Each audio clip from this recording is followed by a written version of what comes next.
Hola, buenos días.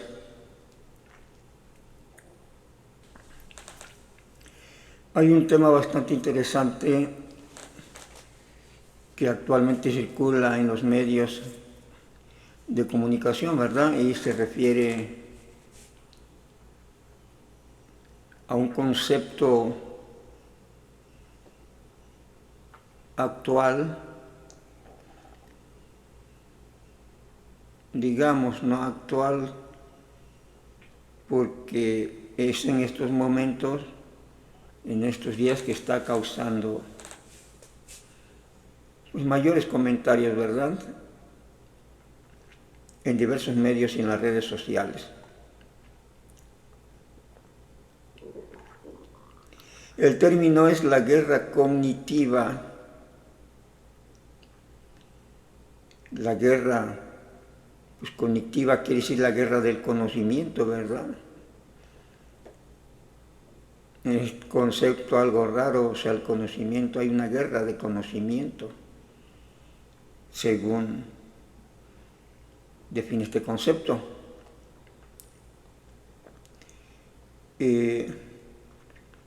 Bueno, ¿cuál es el enfoque pues, de esto que se llama la guerra cognitiva, o lo que diría yo, que es lo mismo, ¿verdad?, la guerra del conocimiento?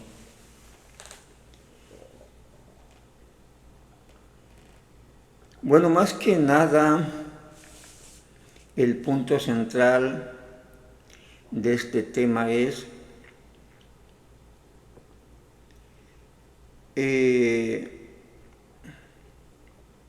la manera en que se enfoca la idea de conocimiento,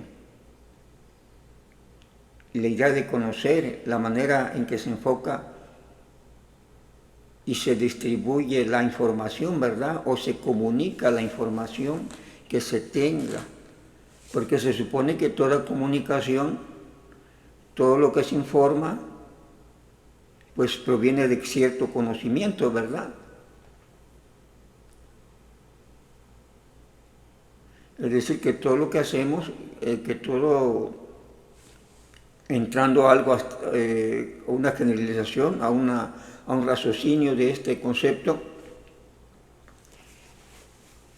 que todo nuestro pensamiento está formado por conocimiento, ¿verdad?, de algo. Partiendo de esa esencia, de ese punto de real, que es correcto, se supone que nosotros sabemos y conocemos y nos movemos y hablamos porque conocemos, valga la redundancia, ¿no? Ya dije conocer. Es decir, si expresamos algo, comunicamos algo, es porque se supone que conocemos de algo, de cosas que están ahí, que requieren ser descritas, que requieren descripción o ser interpretadas, ¿verdad?, o ser racionalizadas, y que después de eso las podemos comunicar.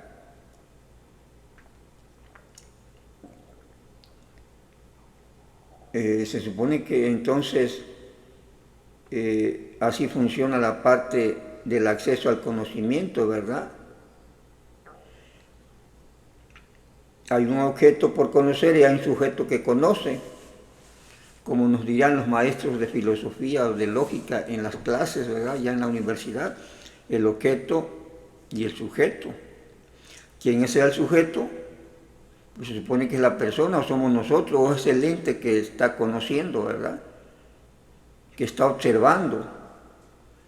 Y sujeto porque tiene una acción práctica sobre el objeto, ¿verdad?, sobre lo que está observando, lo que está viendo.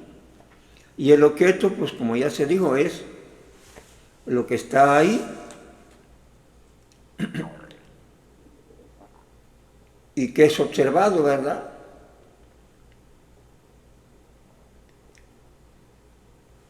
Un objeto, en este sentido general, vendría a ser toda la naturaleza, incluido el hombre, ¿verdad?, que es objeto y sujeto al mismo tiempo, sujeto-objeto, porque nos miramos entre nosotros, ¿verdad? Y nos analizamos.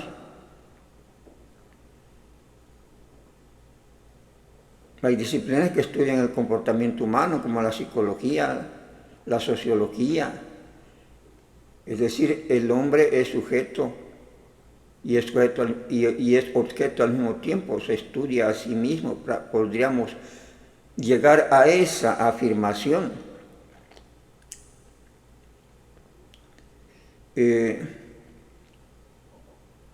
Bueno, entonces partimos de esa realidad y de ese concepto teórico, ¿verdad? De esos fundamentos de cómo se da el proceso cognitivo o de conocimiento, de conocer algo. Se supone que el sujeto es la parte activa y que es la que actúa, por eso es activa, sobre el objeto para tratar de conocerlo, ¿verdad? Lo observa, lo manipula al objeto para irlo entendiendo, ver de qué partes está formado y después lograr una definición de ese objeto. Y decir, bueno, pues esto es un pescado a la talla, ¿verdad? Esto es una taza, esto es Phaseolus vulgaris, un frijol, por ejemplo, ¿no? Llegar a la definición de concepto. ¿Sí? Esto es una sandía, esto es un edificio, una casa.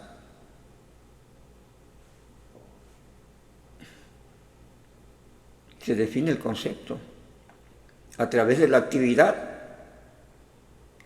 cognitiva administrada por el cerebro humano del hombre, ¿verdad? En este caso del sujeto. Y entonces adquiere cierto conocimiento de una realidad, o sea, del objeto, ¿verdad? De un objeto que está observando.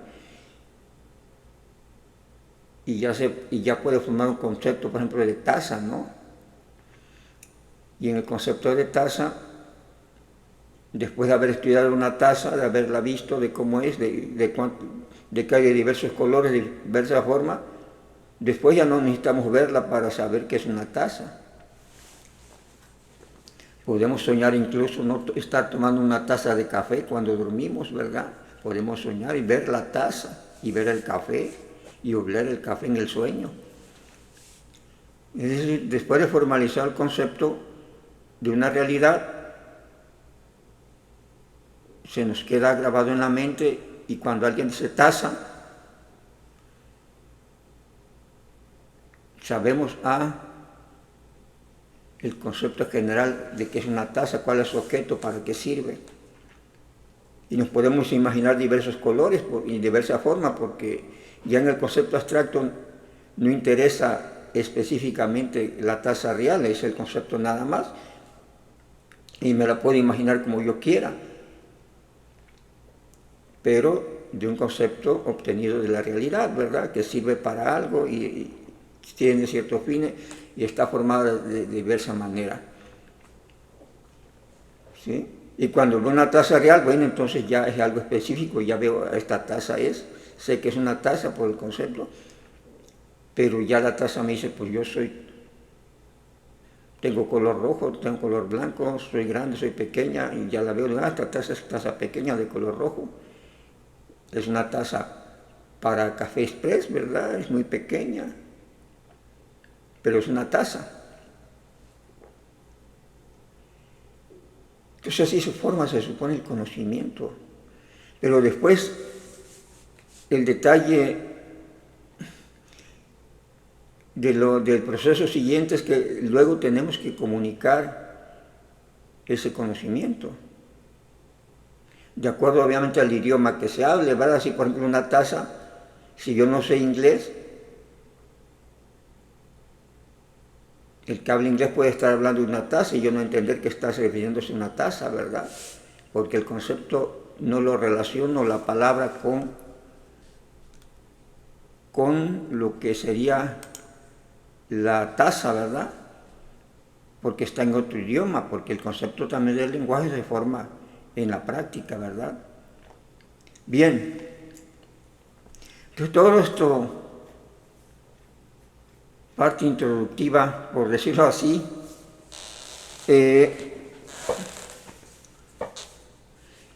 viene al caso porque, como ya decía yo al iniciar la plática, en estos momentos se habla mucho de lo que es la guerra cognitiva.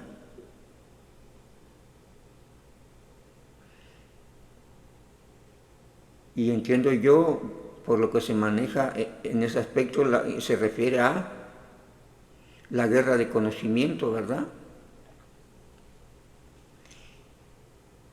Y se refiere más en concreto a toda esa, por decirlo así, mole de información que se maneja actualmente en los medios de comunicación, ¿verdad? Ese torrente tan grande de información que circula en redes sociales, en televisión, en radio, en las películas, comentarios, puntos de vista en la política, ¿verdad? Un torrente de información que le llega a las personas. Y el punto es, esa información que le llega a las personas, ¿es verdadera? ¿Es falsa? ¿Es una verdad media? ¿Está tergiversada, torcida? ¿Cómo se comunica esa información y para qué se comunica esa información? ¿Para qué se afirma algo? ¿Cuál es el objetivo? Y quien recibe esa información, sabemos que en el proceso de comunicación, que hay un emisor y hay un receptor, ¿no? Tal y como los clasifica, en este caso, la ciencia que estudian el proceso lingüístico de las lenguas, ¿verdad? Un emisor transmite algo, como ya decía, cierto conocimiento o ciertas palabras, ciertas afirmaciones, y hay un receptor que escucha, y que hay un conocimiento en ambos lados. El emisor tiene un cierto conocimiento y el receptor tiene un cierto conocimiento en su cerebro, ¿verdad? En sus cerebros, los dos tienen conocimientos. Entonces alguien emite alguna afirmación, el otro la recibe.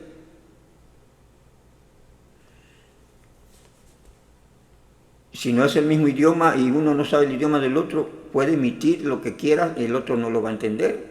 Va a escuchar, obviamente, pero no va a entender qué se está diciendo, por ejemplo. De igual manera, cuando se comunica información falsa, por X o Y razón de que el emisor quiera realizar falsificaciones en la información, y si el receptor no es una persona que tenga el mismo conocimiento, aunque sea en su idioma, lo que se le está informando, probablemente no entienda, no comprenda la información que se le está advirtiendo, ¿verdad? Porque no empatan el conocimiento que tiene uno con el del otro. Y entonces en eso se centra la guerra cognitiva, de que unos tienen mayor conocimiento que otros, que unos tienen mayor información que otros, de alguna manera, por la cuestión social, ¿verdad? La cuestión de la división de la sociedad en clases, no todos tienen acceso al mismo conocimiento, a la misma educación, no todos tienen acceso a diversos tipos de conocimiento y por lo tanto no todos manejamos el mismo conocimiento, ni tenemos las mismas herramientas para determinar qué es válido y qué no es válido. Algunos lo tendrán, otros no. Y eso es un campo fértil para la manipulación, ¿verdad? Es un campo fértil para la divulgación de información falsa, o tergiversada, o amañada, con propósitos egoístas, ¿verdad? ese es un campo fructífero para esa situación y que actualmente se está definiendo como la guerra cognitiva. ¿Por qué la guerra cognitiva? Porque a través de supuestos conocimientos verdaderos se trata de inducir el comportamiento de otros, obvio de los que están menos preparados, como ya decía yo, de los que tienen menos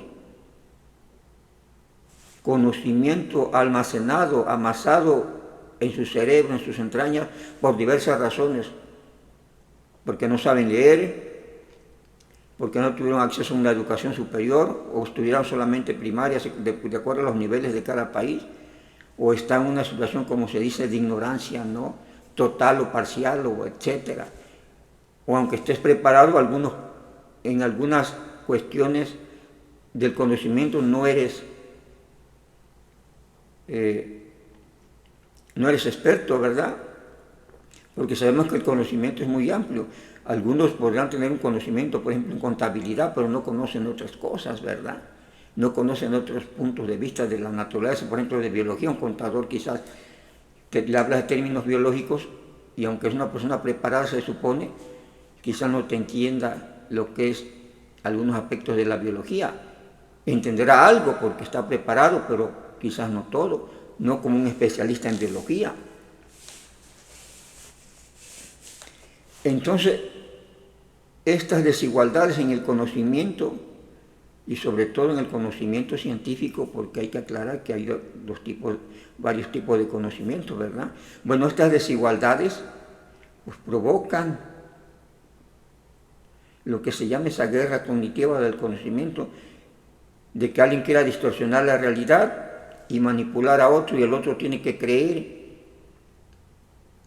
o si no cree, tiene que aceptar, porque no tiene elementos para rebatir y confirmar lo que se le está planteando, ¿verdad? Y eso lleva al manejo, principalmente político, de las personas, ¿verdad? Con simples frases,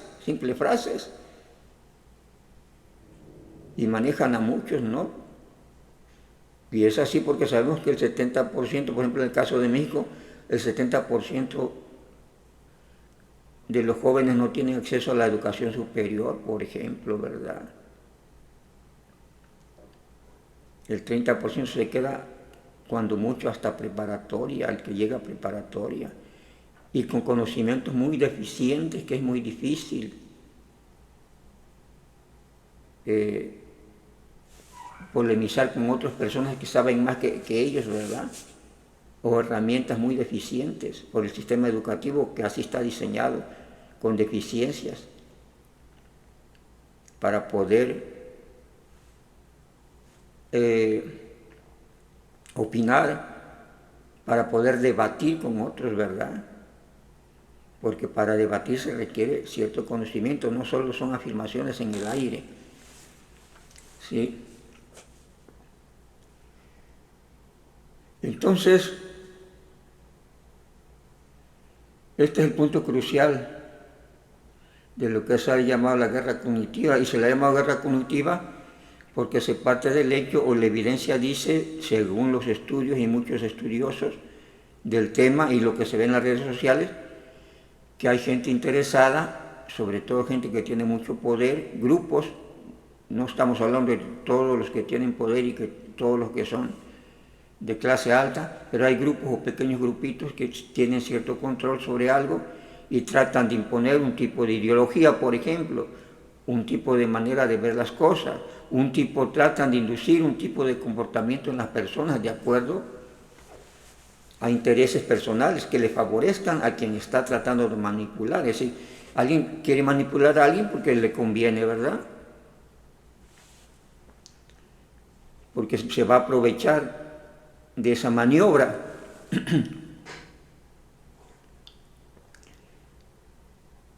Y entonces, pues esgrimen, está la realidad, informaciones falsas, tergiversadas,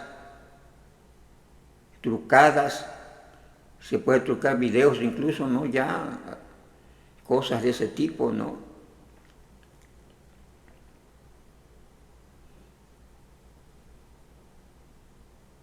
Y por otro lado están los que reciben esa información, ¿verdad? Que si no están preparados, necesariamente van a tener que creerla, aceptarla, dejarse llevar, o dar la batalla. Si se tiene el conocimiento suficiente y se conoce el tema, dar la batalla para desbaratar, ¿sí? Por ejemplo, la mentira, la tergiversación, para desbaratar la maniobra que se está tratando de utilizar para controlarte, para manipularte, para manejarte. Y esto sucede fundamentalmente en política, ¿verdad? Los políticos son expertos en la manipulación, son expertos en la emisión de frases al aire, son expertos en fabricar frases muy pomposas, de frases que parecieran muy revolucionarias, ¿verdad?, para aprovecharse de mucha gente. ¿Y cómo sabemos que se aprovechan de mucha gente? Por los hechos mismos, ¿verdad? Una cosa es la palabra y otra cosa es los hechos, como yo decía. Una cosa es el concepto y otra es la realidad, ¿verdad? Los conceptos existen porque son extraídos de la realidad. El concepto de la palabra bueno es un concepto que no es algo que no es dañino, que es propicio para la gente. Bueno es una palabra, es un concepto, lo puedes utilizar en una frase. Yo soy bueno, somos los mejores del mundo, soy honrado. Honrado tiene una significancia, pues, de que pues, no robas, ¿verdad? Y dice, soy honrado, los más honrados somos nosotros, dice algún partido político. Y en los hechos, ¿qué pasa? Cuando gobiernan y van y les piden cuentas, no dan las cuentas, no informan. O les hacen auditoría y no pueden comprobar qué, dónde, cuándo. Y si eran de clase media o medianamente tenían alguna capacidad económica, de repente los ves millonarios, ¿verdad? Cosas así. Entonces, este es el punto de lo que es la guerra cognitiva, el contraste entre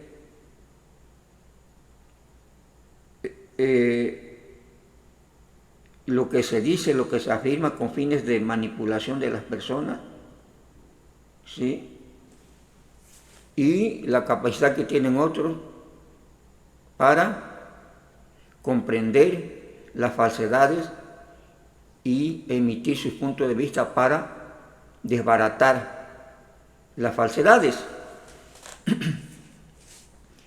Es decir, estamos en una guerra entre los menos favorecidos por el sistema, ¿verdad?, es decir, las clases trabajadoras que tienen que trabajar en lugar de educarse, en lugar de prepararse, contra muchos o grupos pequeños con ciertos intereses. No podemos hablar en general de todos, que tratan de manipular a las personas para beneficios personales, y fundamentalmente la clase política, ¿verdad?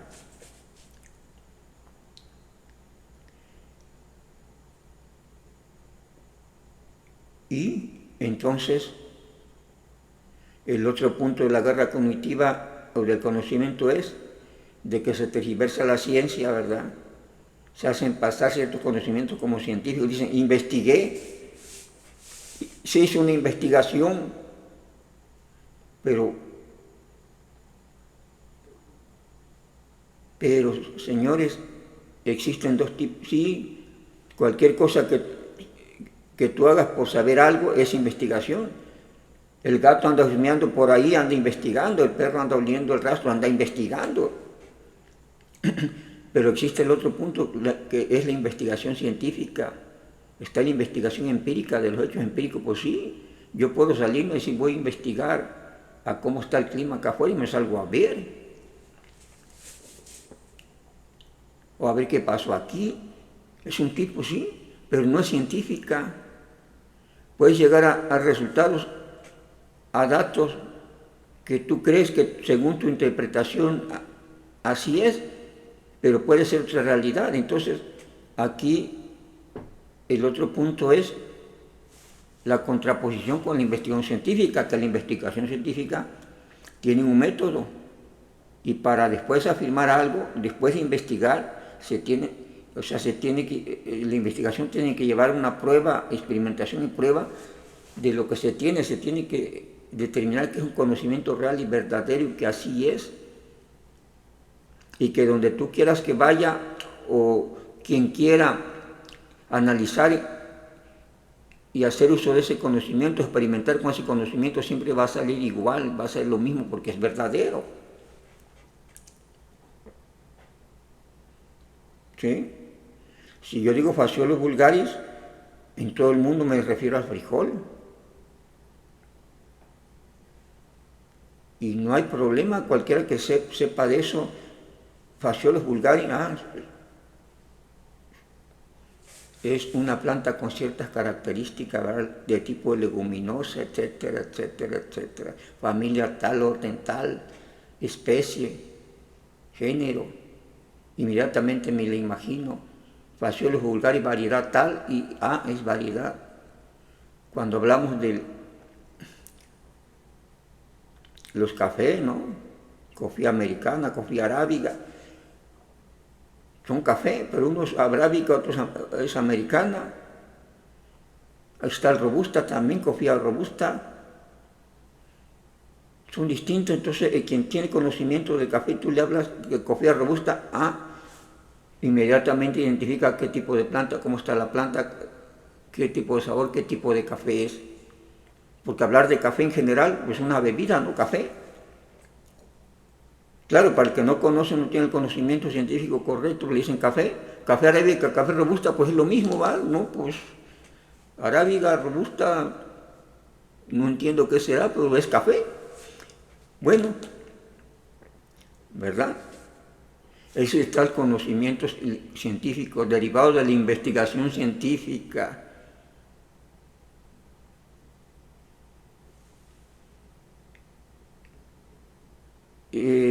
Porque luego resulta por ahí que un estudio ha demostrado, sobre todo cuando te tratan de vender cosas, ¿no?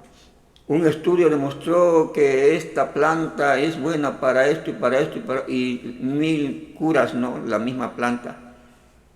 Un estudio, y ya uno que obviamente, ya decía, no por su culpa, sino por el sistema educativo en que vivimos, que discrimina a mucha gente, pues cuando le dicen un estudio, cree que es algo serio. Al leer el estudio, pues lo relacionan, estudio, pues que dice que investigaron.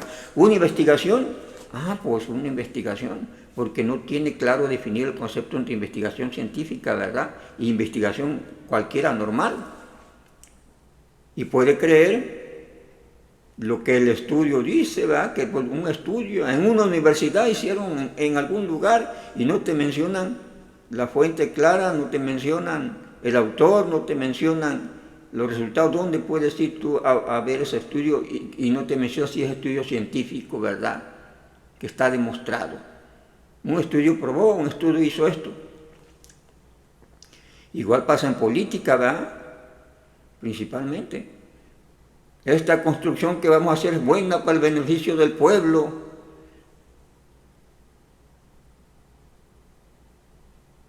Realmente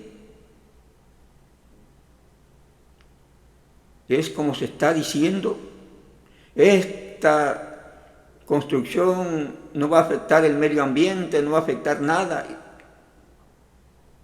¿Cierto? Y tú ves una refinería, por ejemplo, que contamina, ¿verdad?, que allí donde llegó va a contaminar aire, agua, suelo,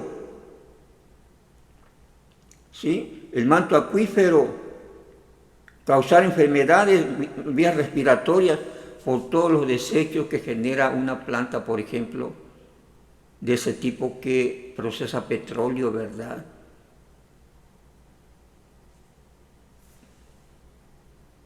Los desechos en la playa, en el mar, no te puedes ni meter porque sales lleno de chapopote, ¿no? Alguna playa de esas que están cerca de plantas extractoras de petróleo o refinerías, ¿no?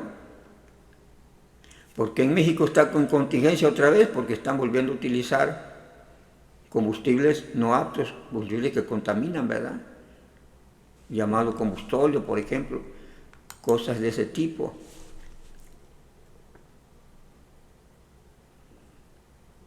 No vamos a tirar ni un árbol para hacer una carretera, porque los tienes que tirar a fuerza, ¿no? Pero políticamente dicen, no, cuidamos el medio ambiente, y tiras un montón. En la realidad, por ejemplo, el bienestar, ahora sí estamos muy bien, porque hay bienestar, realmente existe bienestar cuando los precios, por ejemplo, están por las nubes, cuando la inflación no para, no cede, sigue su marcha, cuando no hay crecimiento ni desarrollo económico, cuando hay desempleo, cuando hay lo que yo digo, esto que impacta en la guerra del conocimiento, ¿verdad? Cuando hay un descuido del sistema educativo, en este caso hablemos del mexicano, cuando no se dan los deberes procedimientos para el desarrollo de la ciencia y se excluye al 70% prácticamente en los hechos, o más del 70%, a una carrera universitaria, ¿verdad? Una profesión de mayor nivel. Entonces, cuando hay todo eso, hay desempleo, enfermedad, no tienes un sistema de salud, o tienes un ridículo sistema de salud, y que en lugar de mejorarlo lo destruyes, o lo vuelves más inoperantes. Hay bienestar cuando hay desnutrición fuerte en la mayoría de las zonas rurales, las zonas pobres de niños, sobre todo menores de edad, ¿verdad? Hay bienestar, porque las personas no comen petróleo, no comen, etcétera, ¿verdad? Dios ha mantenido a la educación de baja calidad en esos parámetros de tal manera que tú no tengas acceso al conocimiento, y de esa manera es más fácil manipular a la gente, al pueblo bueno, ¿verdad? Por eso es bueno, porque se deja manipular. Cuando el pueblo no se deja manipular, pues no es pueblo bueno. Eres bueno cuando eres dócil. ¿Por qué eres dócil? Porque pues me dicen algo y pues sí, dice que es, pues debe ser, yo no sé cómo. Digo porque eso nos pasó a muchos, ¿verdad? Nos ha pasado, digo, es un proceso que se tiene. En mi caso es un proceso que fue poco a poco. Cuando yo estaba en primaria, secundaria, pues no entendía de muchas cosas y me podían contar lo que tú quieras, aunque yo dudara. No había manera de salir de la duda o de decir, pues no tiene razón, tenía que creer quizás a fuerza con mis reservas, pero pues dice, y si tú preguntabas y le decías, oye, pero ¿de verdad crees que se hace? Y simplemente te afirmaban, sí, sí, eso es, pero ¿cómo? No, sí, es verdad, fíjense nada más. Y entonces uno se quedaba, no tengo elementos para rebatir lo que me está diciendo y por lo tanto me reafirma que es verdad, pues entonces es verdad o debe de ser verdad. Y cuando menos me quedo inactivo, pues si no creo, no hago, pero me quedo inactivo, ya anulado, ¿no? Sin saber qué hacer, qué responder, sin tener una acción concreta, correcta de resolver el problema o de decir, o de no tener la duda de que no es cierto, y pues yo sigo mi camino, yo sigo confiando en lo que estoy haciendo, en lo que es real, ¿verdad? Y no en lo que sé que ya es falso. En muchas cosas así, ¿verdad? No digo que en todo pasara así, pero en la mayor parte así fue. Y poco a poco, conforme uno va desarrollando el conocimiento, va obteniendo mayores alternativas, oportunidades, pues va entendiendo muchas cosas. Y acá me estaban engañando, por ejemplo. Y en este caso, pues esa es, de verdad, en concreto, lo que se refiere a la guerra del conocimiento, ¿verdad? O a como lo han catalogado algunos investigadores, científicos, analistas de la situación social.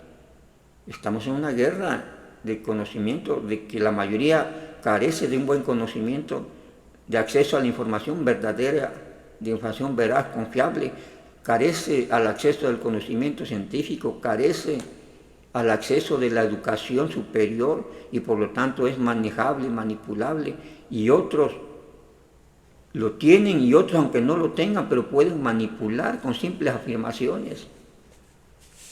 Es decir, entre la misma clase, entre los mismos ignorantes se pueden manipular porque basta con que alguien se sostenga en la palabra. ¿Sí? Yo no sé, ni tú no sabes sobre el tema. Pero yo me pongo, no es que así debe ser, aunque no sepa y sé que estoy mintiendo, que no entiendo nada, que no sé, pero sé que el otro tampoco, y entonces el otro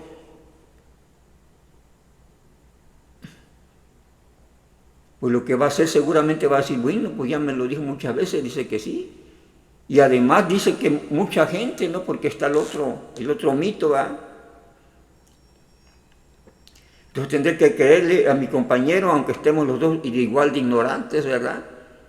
Y tendré que hacer lo que él me dice porque pues ya me lo aseguró, me lo afirmó y pues lo conozco, ¿verdad? Y como le decía, para terminar ya, está el otro punto. De que además muchas afirmaciones se engloban en todos saben, es que todos dicen, todos están de acuerdo, ¿verdad? Por ejemplo, en un país de 132 millones como México, que uno no conoce, pues conocerá a sus vecinos, 10, 40, o el pueblo, incluso en un pueblo donde está, tú no sabes que si todos opinan lo mismo, ¿verdad? Pero es que todos andan diciendo que eso es cierto. Esto es una frase, ¿verdad? Y muchas personas dicen, bueno, pues si todos, no se le prueba, no se le demuestra, ¿verdad?, que son todos, porque para tener claridad de que son todos, pues debería llevar una cuenta, a ver, él, a quien me firmó, me dijo que sí. ¿Cuántos son? Esos no son, de 500 son 300 que están, o de 500 son los 500, dar número. Todos están de acuerdo, todos. Y caemos en la misma manipulación y al rato pues sí son todos porque el otro cree que, como dijo aquel que todos, bueno, entonces está bien si dicen todos, y el otro, que todos, sí, todos, pues al rato se vuelve verdad y todos dicen lo mismo.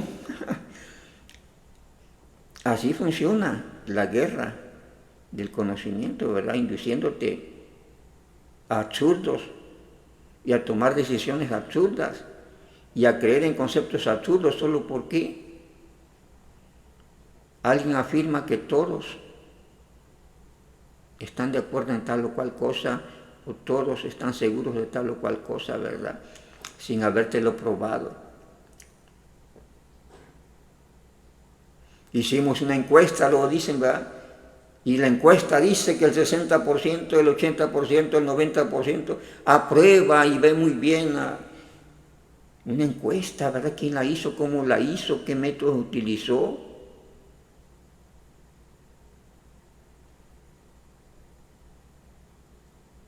¿Sí? Las mayorías son inducidas. Muchos, por la inteligencia que tienen, pueden no creer, tomarlo con reserva, pero no tienen manera de rebatir si no tienes el conocimiento, no tienes acceso a la fuente de la información verdadera, ¿no? Porque incluso puede ser ignorante, pero conocer fuentes de información que son ciertas y en base a eso decir, mira, aquí dice y esto es cierto, que sabes que son ciertas. Pero si no tienes ni acceso ni a la fuente de información cierta, pues está uno perdido, ¿verdad? Susceptible a ser manipulado de muchas maneras, sobre todo para el voto político, ¿verdad?, seguir manteniendo a cabrones que mienten y mienten y mienten y manipulan y tergiversan.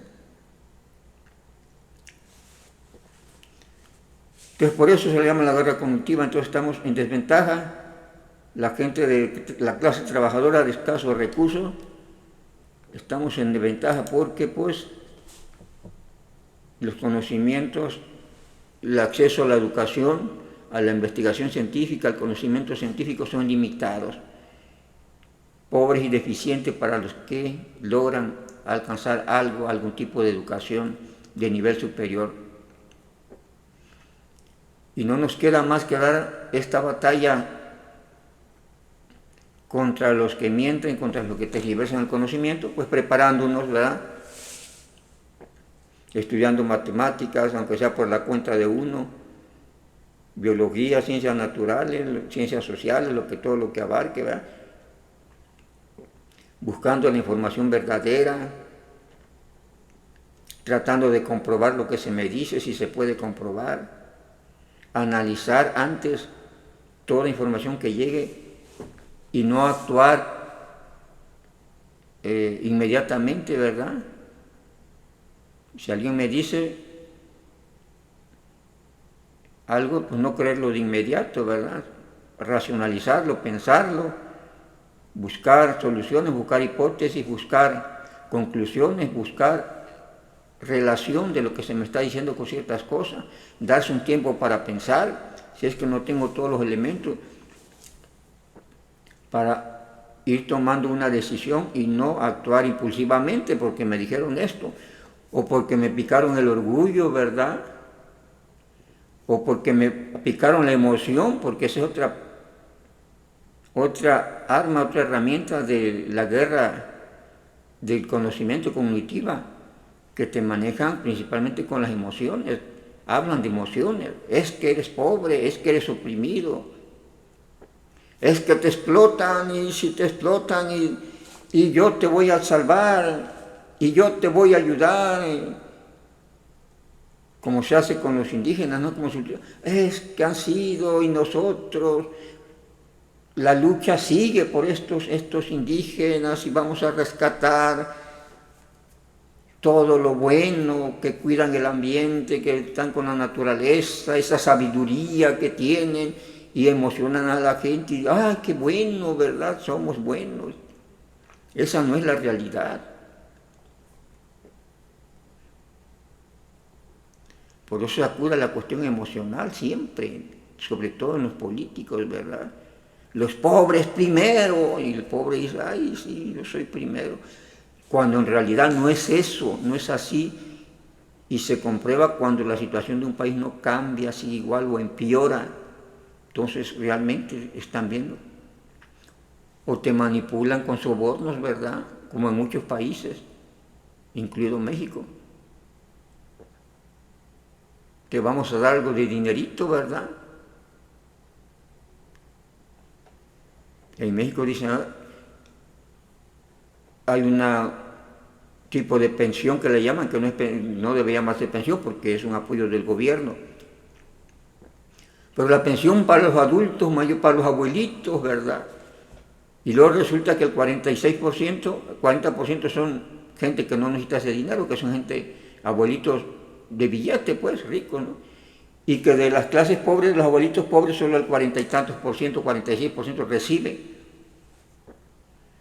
que ni siquiera ahí llega a todos, ¿verdad? Y que resulta que tampoco le alcanza para nada lo que le están dando y además no tiene servicio médico de calidad, no tiene buen sistema de educación, no tiene, etcétera. Y que siempre va a seguir, que eso no lo va a sacar de pobre, ¿verdad? Que apenas le va a alcanzar para los alimentos porque luego, pues sí te dan una cantidad, pero todo sube, está carísimo y apenas se te alcanza para comer. Una pequeña ayuda y no hay empleo. Y para los jóvenes igual, que hay que esto y que una beca para el 5% de los estudiantes, una beca, ¿no? Que no los saca de ningún apuro. Y no les mejora la educación, por ejemplo, ¿verdad? ¿Sí? Y cualquier de ese tipo de ayuda te la dan porque se supone que te la deben dar porque se tiene la necesidad. No se tiene trabajo, no se tiene empleo. Eres pobre, pues. Si no, ¿para qué te la dan? El problema es que te la dan para que sigas siendo pobre. Y te la dan para que votes por alguien que quiere estar en el poder y que cuando tú analizas la situación del país, ves cuántos recursos se saquean, se extraen del país, millones de millones. Luego viene la cuenta pública, viene la autoría y no puede comprobar miles de millones de dólares, ¿no? El gobierno, el que estuvo hablando del beneficio social de primero los pobres, por ejemplo, ¿no? Y la mayoría del pueblo, 80 millones, 60 millones, siguen en la pobreza. Y solo con un 10-20% recibiendo ayudas gubernamentales, que no lo sacan de la pobreza y lo siguen hundiendo en la pobreza, porque no hay otras alternativas de progreso, ¿verdad? No hay más empleo, no hay más oportunidades de negocios. ¿Por qué? Porque está copado el gobierno gastándose dinero en otras cosas, dinero del gobierno, y no favoreciendo realmente a la clase trabajadora, por ejemplo, ¿no? Entonces se da ese tipo de manipulaciones. Bueno, entonces este es el detalle de lo que es la guerra cognitiva que quería comentar. Donde unos tratan de pasarnos por conocimiento bueno, por verdades, algo que no lo es, ya sea para manipular por los intereses o para mantener a la gente ocupada, entretenida en otras cosas y que no se ocupe de los problemas fundamentales de la vida, de su vida, ¿no? De que mejore realmente su bienestar social en base a su trabajo, a su desarrollo, ¿sí? ¿Sí?